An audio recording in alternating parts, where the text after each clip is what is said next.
आणि यानंतरची बातमी राज्यसभा निवडणुकी संदर्भातली। आज राज्यसभा निवडणुकीसाठी मतदान प्रक्रिया पार पडते। महाराष्ट्रातील सर्व 7 जागांची बिनविरोधपणे निवड केली जाणार आहे, तर बिहारमधून नितीश कुमार राज्यसभेवरती जाणार असल्याचंही बोललं जात आहे। आज राज्यसभा निवडणुकीसाठी मतदान प्रक्रिया पार पडेल आणि त्यानंतर सर्व 7 जागांची बिनविरोधपणे निवड केली जाईल। बिहारमधून नितीश कुमार हे राज्यसभेवरती जात आहेत।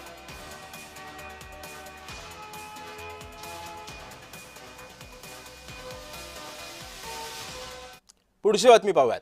विधानसभेमध्ये आज धर्मस्वातंत्र्य विधेयकावरती चर्चेची सुद्धा शक्यता आहे। विधेयक संयुक्त समितीकडे पाठवण्यात यावं, विरोधकांनी ही मागणी केली आहे। विरोधकांकडून ही मागणी केली जाते, मात्र विधेयकावरून विरोधक सध्या सरकारवरती सुद्धा टीका करण्याची शक्यता आहे।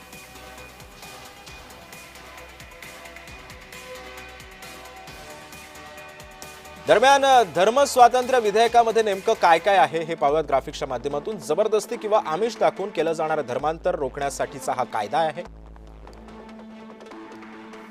बेकायदा धर्मांतराच्या गुन्ह्यासाठी 3 ते 7 वर्ष कारावास, 1 लाख रुपयांचा दंड। अल्पवयीन SC ST चे बेकायदा धर्मांतर केल्यास 4 ते 7 वर्ष कारावास आणि 5 लाख रुपयांचा दंड।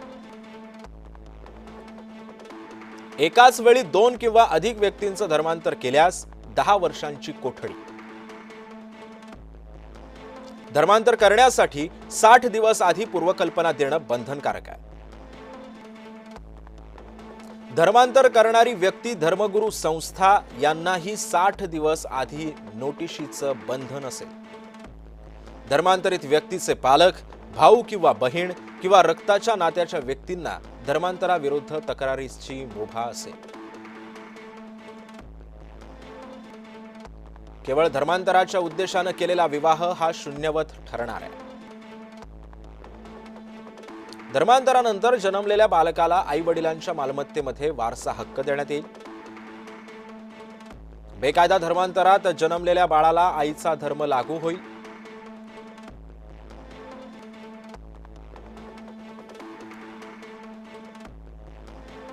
बातमी कोल्हापुरातून आहे। कोल्हापूर जिल्हा परिषदेमध्ये सध्या राष्ट्रवादीचाच अध्यक्ष होणार आहे, कारण अध्यक्ष राष्ट्रवादीचा आहे आणि उपाध्यक्ष पद भाजपला मिळणार आहे। 5 वर्षामध्ये 4 अध्यक्ष तर 4 उपाध्यक्ष